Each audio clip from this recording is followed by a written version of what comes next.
if this was something, I'm not going to sit there in silence and let something happen to me and, God forbid, in front of my child.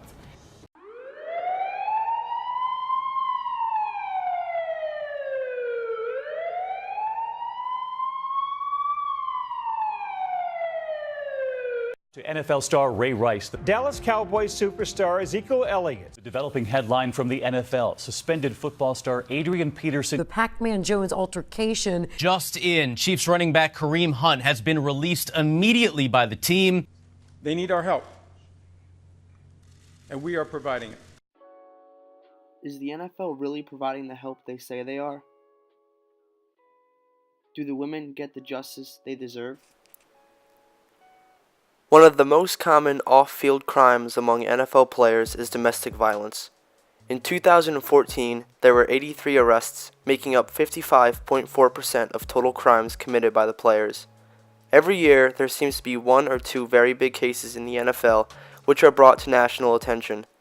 Some players lose their entire career over the crime, and some are suspended only a few games, and some merely fined.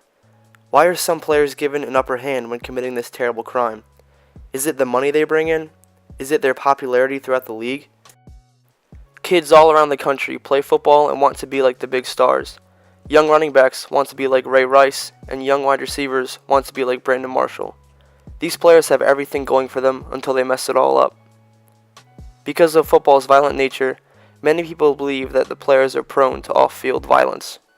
Your ex-boyfriend did what?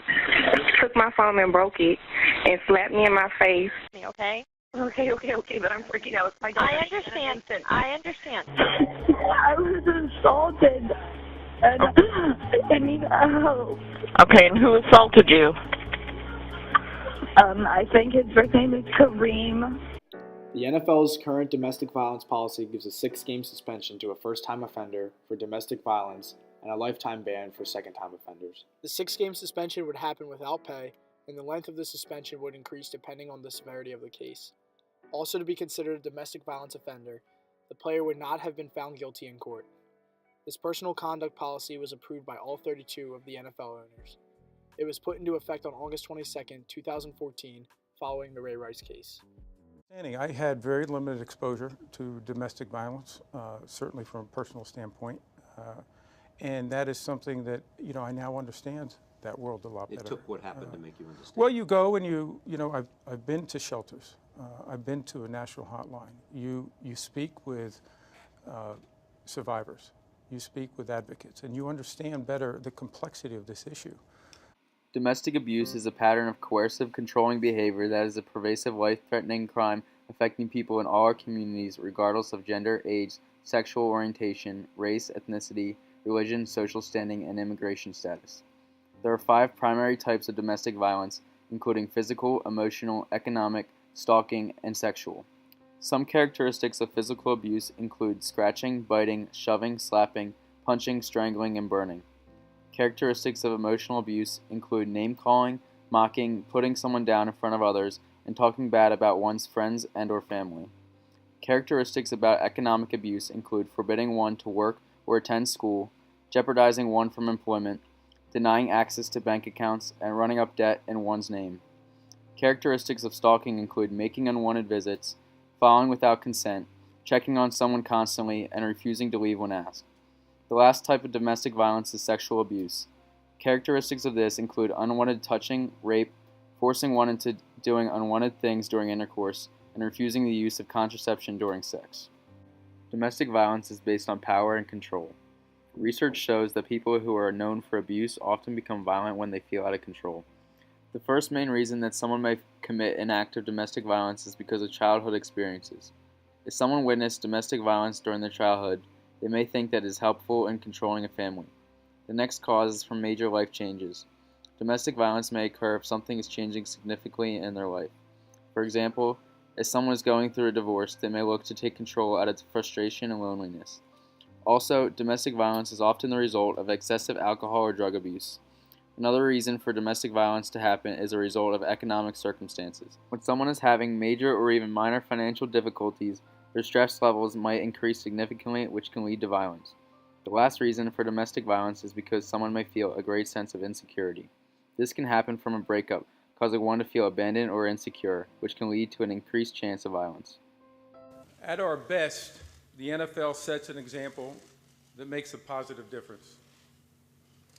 Unfortunately, over the past several weeks, we have seen all too much of the NFL doing wrong. In the latest issue of the NFL domestic violence saga, linebacker Reuben Foster awaits league ruling on his most recent arrest. Foster was drafted in 2017 by the San Francisco 49ers with the 31st pick in the first round. With the 31st pick in the 2017 NFL Draft, the San Francisco 49ers select Reuben Foster, linebacker. His career and reputation became tainted before he even stepped foot on an NFL field. Foster was projected to be one of the top picks in the 2017 draft, but his draft stock plummeted after he got in a dispute with a hospital worker over his combine drug test sample. Foster was sent home before being able to talk with any teams. The drug test was ruled diluted, meaning the water content in the sample was higher than normal. This usually occurs when someone tries to lower the drug ratio in their sample. Unfortunately for Foster, the NFL handles that result the same as they would with a failed drug test, so he was placed in a substance abuse program before even meeting his new team. After a rocky start to his NFL career, Foster stayed out of trouble his rookie season, appearing in 10 games and accumulating a good stat line. The 49ers thought they had found their new star linebacker. Just a few months following, Foster was charged with second-degree possession of marijuana on January 12, 2018. These charges were dropped after Foster took part in counseling programs. Almost exactly a month after, Foster was arrested on February 11, 2018, for charges of domestic violence, preventing a victim from reporting a crime, and assault weapon possession. The first two charges were dismissed on May 23, 2018, after his accuser, Alyssa Ennis, said she had lied in her statements about Foster. She later appeared on a hit talk show, Good Morning America, saying her initial statements were true. Did it feel like they did not believe you? Oh, yes, ma'am. I felt like they didn't believe me. Even when I called the police, the 49ers came up there. I have pictures of the 49ers coming up there trying to talk to the police and say I'm the same ex-girlfriend that sat up there and lied. Earlier this year in February, Ennis accused Foster of battery, but later recanted her story and dropped the allegations. Reuben threw my clothes out the balcony. He threw my stuff out the house. He dragged me down the stairs 2-3 times. He punched me in my face 2-3 times, pulled me by my hair, kicked me, spit on me. And then you go to court, and then you recant your story. Yes, ma'am. And why'd you do that? Because I loved him.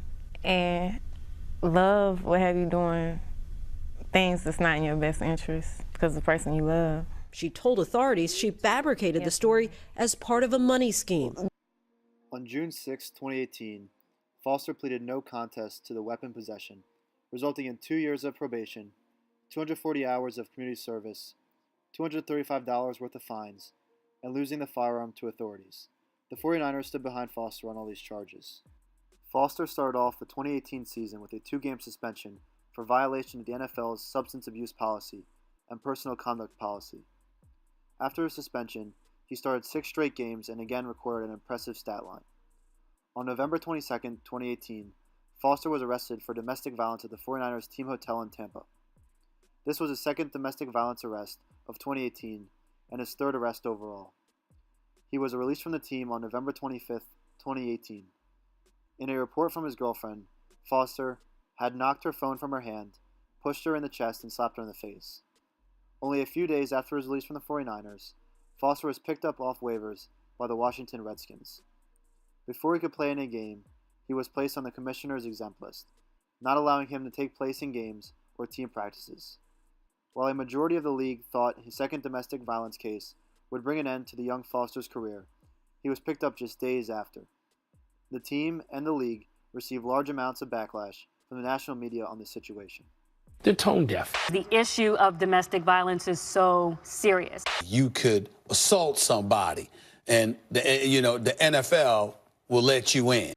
With the NFL draft over and free agency coming to an end, the Washington Redskins eagerly await the decision on newly acquired linebacker Reuben Foster, seeing if they will have him available to play in the 2019-2020 season.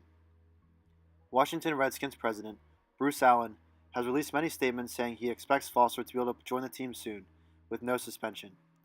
He says it is time to bring Foster back to football, and that no suspension is in order.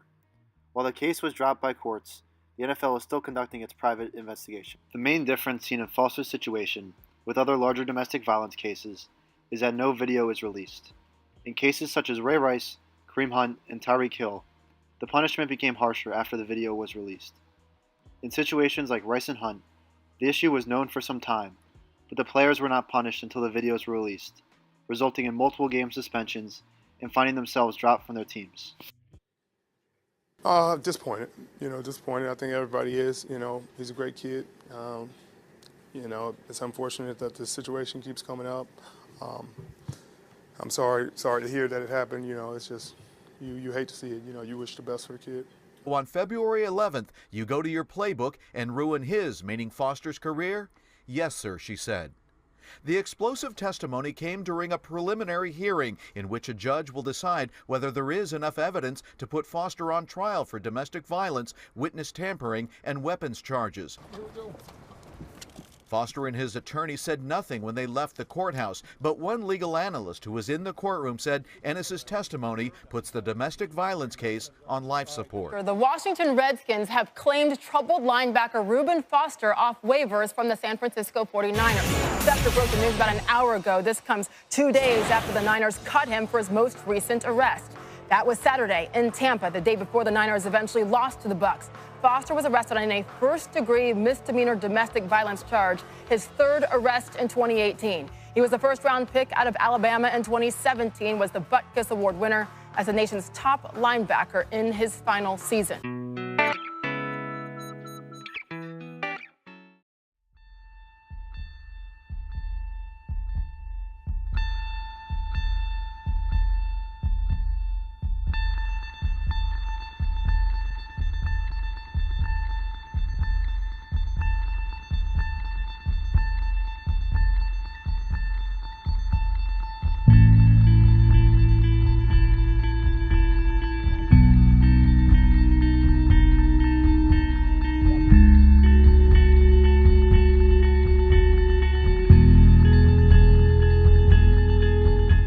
Ray Rice was a star running back for the Baltimore Ravens.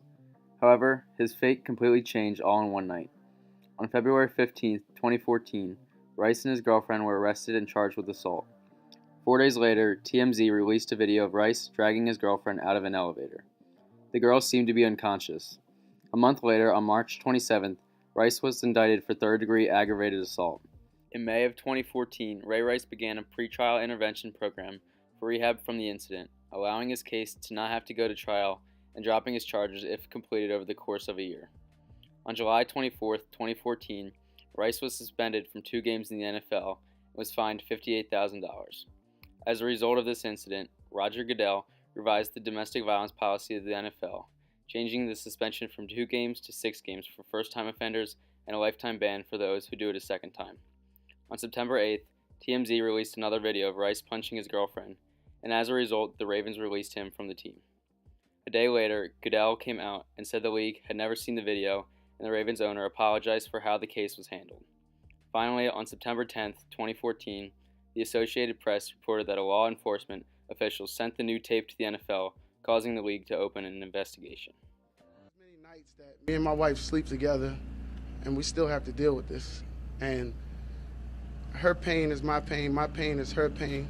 But one thing that I wanted to do today was, apologize to my wife. After a tough guy on a tough guy team, boom, and knocks him out, pancakes him. Oh my God!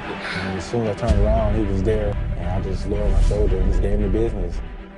When Adrian Peterson starts running, you can cancel Christmas. And he shoves away one, shoves away another, and blasts his way into the end zone. He hits that daylight, and you see that head start bucking. I mean, you can cancel Christmas. Inside the 40, up the sideline, and he's gone.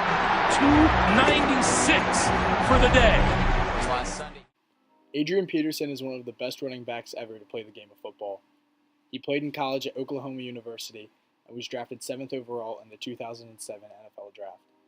He set the NCAA record in rushing yards for a freshman season, rushing for 1,925 yards at Oklahoma. In his rookie season, he set the NFL record for rushing yards in a game, with 296 and was also named Offensive Rookie of the Year. In 2012, he was selected Offensive Player of the Year and League MVP. He is also a 7-time Pro Bowler.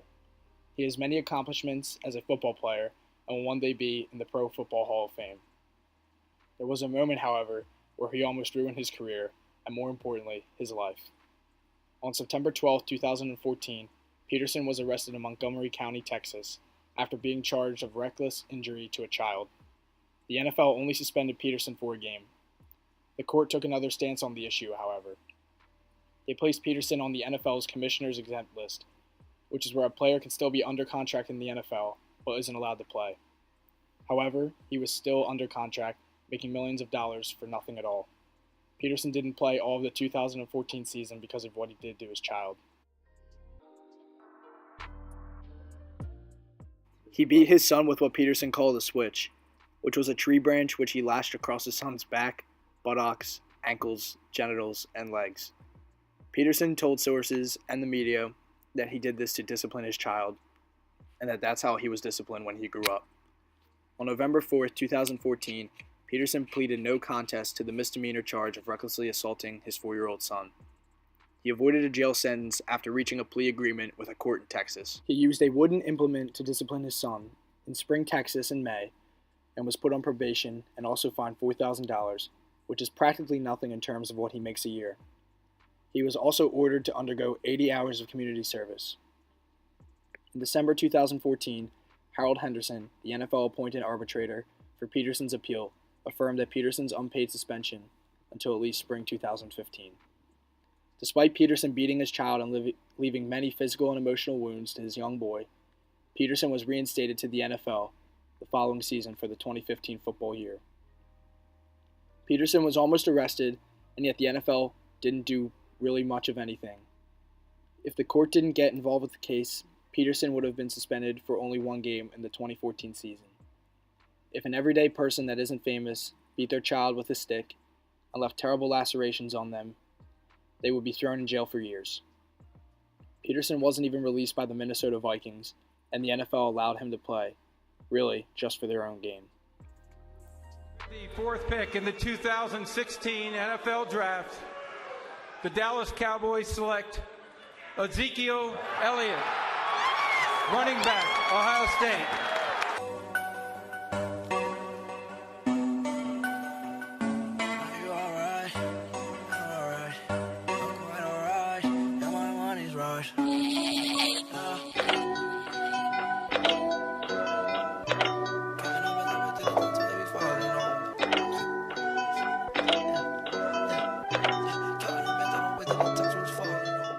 Ezekiel Elliott was a phenomenal running back at Ohio State University. After getting drafted 4th overall in 2016 by the Dallas Cowboys, Zeke quickly burst into the NFL spotlight. His rookie season was absolutely incredible, rushing for 1,631 yards and 15 touchdowns. In 2017, he rushed for 983 yards in only 10 games. He missed these 6 games due to a suspension for domestic abuse. On August 11, 2017, the NFL released a statement suspending Zeke for the first 6 games of the 2017 season. He was accused of beating his ex-girlfriend, Tiffany Thompson. In July of 2016, Elliott began being investigated for domestic violence allegations. He was never charged with a crime. After much investigation, the league found out Elliott was violent towards Thompson on 3 separate occasions. In August, NFL Commissioner Roger Goodell suspended Elliott 6 games, the minimum for a first-time offense. Elliott then appealed, and his suspension was upheld. The NFLPA then filed a lawsuit against the NFL for the disciplinary process. In early September, Judge Amos Mazant allowed Elliott to play. The NFL appealed to the 5th Circuit Court, where a panel of 3 judges overturned the previous ruling. Elliott's suspension was back on. After the NFLPA refiled the lawsuit, the court gave Elliott an administrative stay because Judge Falia was on vacation, which allowed him to play yet again. When she returned, she ruled against Elliott, reinstating his suspension. Now it is Week 9 in the NFL season, and the NFLPA appeals to the 2nd Circuit Court. A panel of judges allowed Elliott to play once again. The NFLPA's motion for an injunction to delay Elliott's suspension further was denied. His 6-game suspension officially began in Week 10. Dallas Cowboys owner Jerry Jones made it very clear that he found the ruling against Elliott unfair. He stated that the running back had paid the most level of punishment that he's seen for what he did. Although Elliott apologized for what he did, he strongly disagreed with the NFL's findings. On top of the abuse, the NFL pointed out an incident at a St. Patrick's Day parade in Dallas during March of 2017 where Elliott was caught on video lifting a woman's shirt and exposing her breasts. Jones, being the owner of the Elliott's team, definitely has some bias towards this player, along with the league, who could not afford losing one of their most explosive players.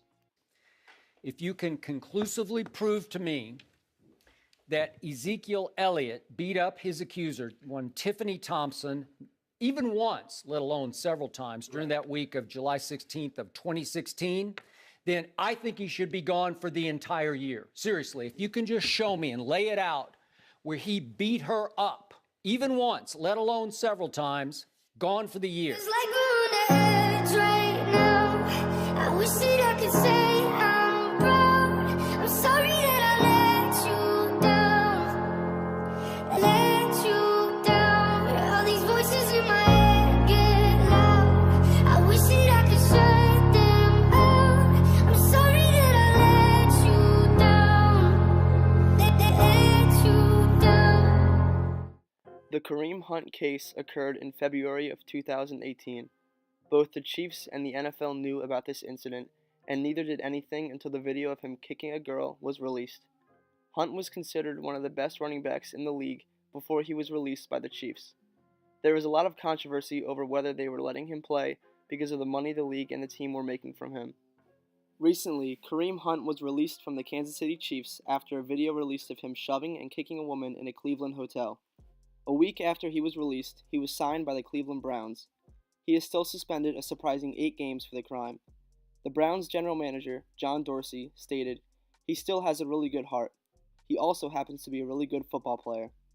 Hunt will get another chance to show the league what he can do, even after committing a terrible crime that changes most people's lives.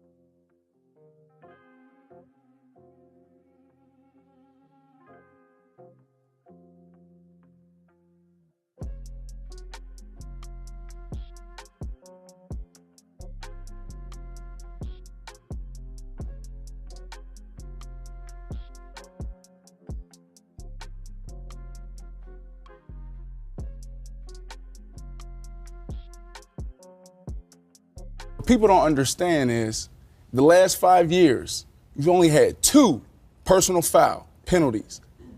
So you played exceptional all year, and it comes down to the end of the game, and that one flag we're now talking about Pac-Man from Tennessee or Pac-Man from Dallas. I can't let one play dictate what I've done over the last 5-7 years.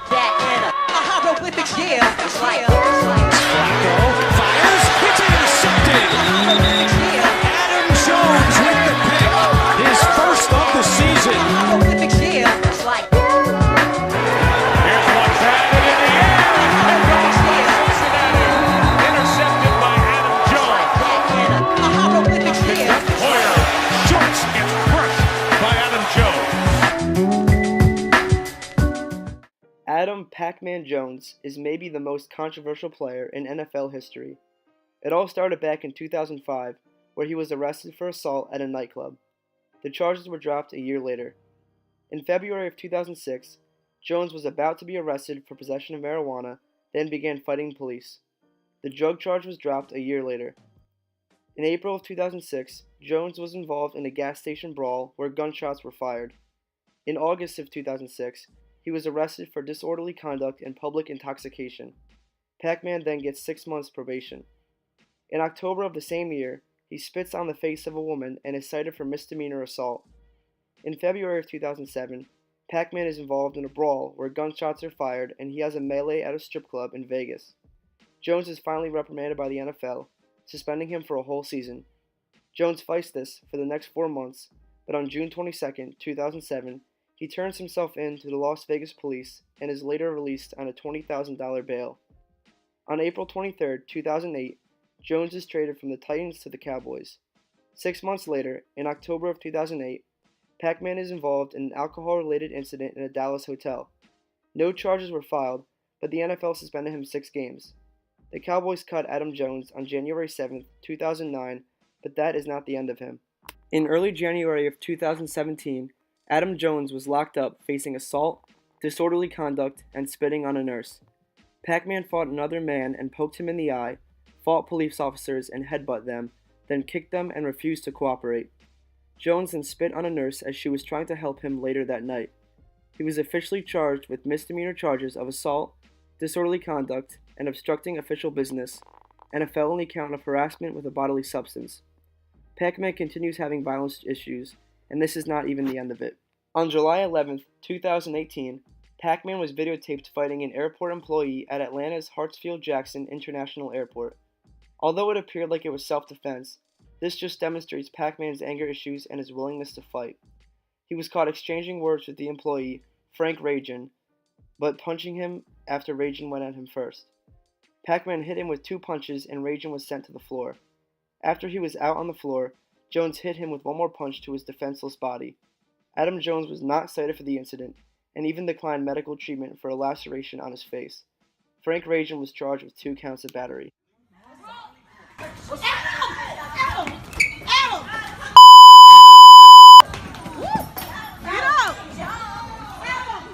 As seen in the cases referenced in this video, the NFL rarely takes the necessary steps to punish a player for their actions. The NFL tends to punish players more for drug misuse cases than domestic violence issues. We have seen NFL players banned from the league over the use of marijuana, but never domestic violence. Players have been dropped from their teams in cases such as Ray Rice, but that was after a horrible video of the abuse was released. The NFL have what they call a rule, but is rarely enforced to the full extent it is written. Domestic violence issues average a suspension of about 1.5 games, while drug abuse averages from 4 to 8 games for the first offense, and a full season on the second offense. Only small game suspensions are given, and the punishment have virtually no effect on the athlete. Due to the lack of action taken by the NFL in response to these issues, we see very similar crimes occurring over and over again.